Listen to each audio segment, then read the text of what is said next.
All right, we are back for the backside of 10.1.3, and we are going to be looking at using the graphing calculator to make box and whisker plots and histograms. So, got the graphing calculator. Go grab yours if you don't already have it. Pause this video because you're going to need it, want it. You're going to want to follow along as I'm doing this. So let's just look here, see what's going on, and then we will get started with the graphing calculator. It says the difference between life and death is often just minutes when it comes to stopping bleeding. Two emergency procedures are being compared for their speed in stopping bleeding at the scene of accidents. The time from when 911 was called to the time that paramedics reported the bleeding stopped was recorded for each procedure. The data is shown below, and it's recorded in minutes. So you can see procedure C2, there's all of the data, and then there's C7 with the data. Your teacher will show you how to make a combination histogram and modified box plot on your graphing calculator. A modified box plot displays the outliers separately from the box plot. You will need to choose an appropriate interval for each of the bins or the bars on your histogram. This interval is called the bin width. So you can see I've already filled all this in. I don't want to spend the time writing it. I'm going to show you where all this came from, okay? So what they're talking about with the bin width here is what the range of the data is for each of your bars. So you can see that this has a bin width of 5, 0 to 5, 5 to 10, and so on. The interval is called the bin width, a rough approximation of the number of bins on your histogram whoops, I just missed some words there. A very rough approximation of the number of bins your histogram should have is the square root of the number of values in the largest data set. So there's like it says, it's a rough approximation, very rough, okay? Basically, it needs to make sense, okay? If you have too large of a bin width. If I did 0, this goes up to 30. So if I did 0 to 15 and 15 to 30, I would have 2 bars. It's not going to show me anything. Everything's clumped together. Can't really compare. If I had smaller bin widths, let's say of 2, I would have a crazy amount of bars that would all be really short, and there wouldn't be really anything to compare there either. So it needs to make sense. You don't want too few or too many bars to compare. The other thing, just a little hint, if you're already given, if it's already given to you ready to go, then just use whatever numbers are given. So in this case, we were given a bin width of 5, okay? So just use things that make sense. All right, so let's get started on the graphing calculator. So here it is, turn it on, and first thing, clear everything out, okay? So we're going to just clear the RAM. So second plus sign, and then we're going to go to 7 for reset. We're going to do number 1, all RAM, and we're going to reset it. And that just got everything out of there. Who knows what is in there from, past problems and lessons and whatnot. So it's all cleared out. So I just hit clear, and I'm back to the main screen. So first thing we need to do is put our data into the calculator. So you're going to hit Stat and Edit. And so this should look familiar. We worked in the different lists a lot already this year. And we're just going to list all the data for C2. Now, normally, if you were making a box and whisker plot, you need to make sure the data is in order. Doesn't matter here. The graphing calculator is going to do all that calculating for you. So all you have to do is input it. So 7, 6, 7, 4, 24, 8, 10, 3, 3, 5, 4, 17, 6, 5, 19, 29, 5, 6, 10, and 4. Now, hopefully I didn't make a mistake, but we do have the checksum here. So I'm going to use that to make sure that I didn't make a mistake. So we're going to go to Stat, and we're going to go over to Calc. So just hit the the right arrow button. And we want number 1 variable statistics. Right? We only have one list of stuff we're looking at. So 1 variable. Our data is all in L1. So that's ready to go. So we're just going to go down to calculate and hit enter. And this gives you so much information. First thing we need to worry about, though, is right there, 182. Okay, so this second thing here, that's your delta sign, and delta means the sum. Okay, so the sum is 182, which is what we had. Awesome. So I didn't make a mistake putting it in. At the top here, that's your mean, 9.1. This right here with the funny little symbol, remember that. You don't need to worry about it quite yet, but in a couple lessons coming up, that's going to be an important piece of data. N is your number of pieces of data, so that means there's 20 pieces of data in this data set. Min X, that's your lower extreme, which is 3, which if I look here at my data, excuse me, 3 is definitely my smallest number, so that's good. And then look at that, Q1, lower quartile, right there, 4.5. You didn't have to do any work. It's there for you. And guess what's next? The median and quartile 3 and the max. There is your 5-number summary right there on the calculator. All you had to do was punch the numbers in, and there it is. So that's awesome. All right, so we've got all that data. Now we are going to make the histogram. We're going to start with what we're going to do is on the screen, right? This looks like your calculator screen. We're going to get both of these things to show up on your calculator screen, okay? So we're going to start with the histogram. So from here, we want stat plot. So you're going to do the second button and then y equals. And we want plot number 1. You can see right now it's off. So hit enter so we can get in there. And now hit enter again so that we turn it on. Now, when we've been in this screen before, we've been making scatter plots.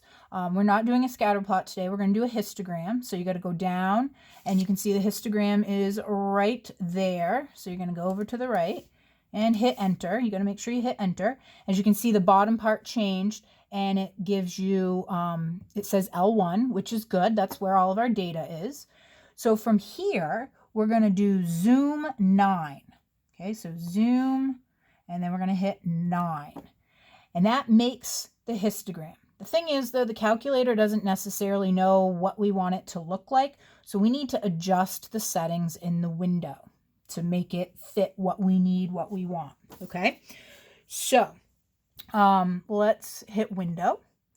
Now, your X minimum it's often going to be 0. It could be the smallest piece of data in your data set. It can't be anything larger than your smallest piece of data. So 3 was our smallest. We could leave the 3. We could do 0. I'm going to go 0. Your maximum needs to be the largest value or larger than your largest value, okay? So we know the largest value for this data set was, looks like 29. So this has 34 in it. If I look here on how it's set up, I've got 30. So I'm going to go to 30. I think that makes the most sense based on this data. My largest number was 29. Again, you just need something that is the same size or larger than your largest piece of data.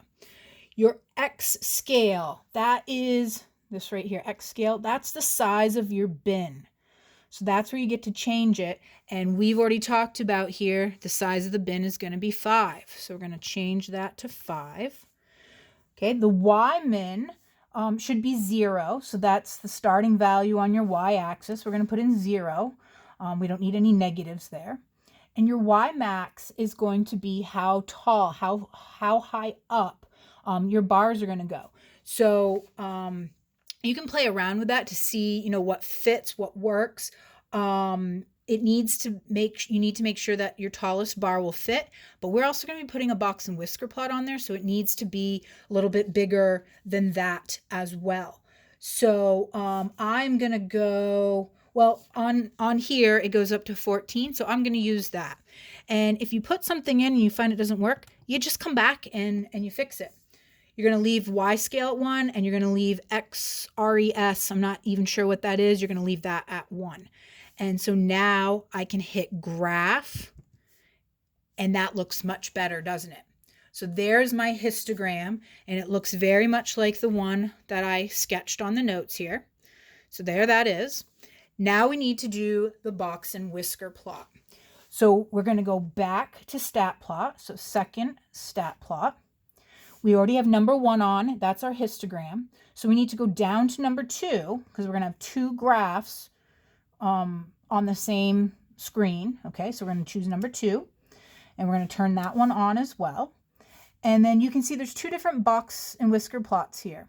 One of them is a modified one of them is not. The modified one is the one with the little dots here. That means it's showing the outliers, and that's the one that we want. So use your arrows, hit hit enter to turn it on. Data is coming from list 1, and that looks good. So now let's see, I think we can hit graph again. If I'm wrong, we'll fix it. But I think I can just hit graph from here. Yep. And there it is. There is the box and whisker plot along with the histogram. And you can see that's exactly what I had sketched here. I'd recorded, all my medians and quartiles from that big list. You can see that there are 3 outliers. So that means the 3 largest pieces of data were outliers. All right. So that was for procedure C2. I'm not going to go through the whole process again for C7. You can see what it looks like here. There are the 2 procedures, and then there are some discussion questions here, pros and cons about each of these procedures. So remember, we're trying to stop the bleed, so we got to compare these. So pros of C2. Look at this. Look how fast they are. There's a lot of data. A lot of times where they had the bleeding stopped by 10 minutes. Lots of the data is there. So that is a pro for C2. The con for C2 is they have a number that took a lot longer. The response time was slower, skewed the shape. So there's a lot of what's called variability. The data is varied. There's a pretty big range, okay? So lots of fast times, but a few slow times. Now for C7, overall, they didn't have as many of those really fast times. They don't have anything in that 0 to 5 bucket, but they don't have any outliers. The data is very consistent. So that's a pro here, that they're very consistent. But the con, as I already mentioned, they didn't have as many of those speedy responses. So which one would you recommend and why? Well, that's a tricky one. This one's got a lot of fast ones. This one's more consistent. So you've got to weigh those pros and cons. It could take a long time for them to get there and stop the bleed. And by then, that might not be a good thing if you're bleeding, but they could be really fast. So it's really important that you look at all of your data and, see what makes the most sense and what, in this case, would potentially save the most people. If you've got any questions, actually, you know what? I've still got about 2 minutes here before I'm going to go over the time on this video. So a couple things to talk about as you start having to describe these data sets. These words are going to come up: center, shape, spread, and outliers. And as you are describing sets of data, these are the things you need to talk about. So if you're talking about the center, you're going to be talking about the median or potentially the mean, depends if there are any outliers. The shape is where you're going to discuss if it's symmetric or skewed. Is it left skewed, right skewed, that sort of thing. So that vocabulary that I showed you, I think it was earlier this video. The spread, so when we're talking about spread, that's your IQR. That's the amount of variability. We like to look right in the middle in that box, and that tells us a lot of information. And then the fourth thing, when you are describing your data sets, you got to talk about the outliers. Are there any outliers? Are there a lot of them, just 1 or 2? And how does that impact your data? All right. If you have any questions about any of this, especially the graphing calculator, please don't hesitate to reach out to your teacher. Bye.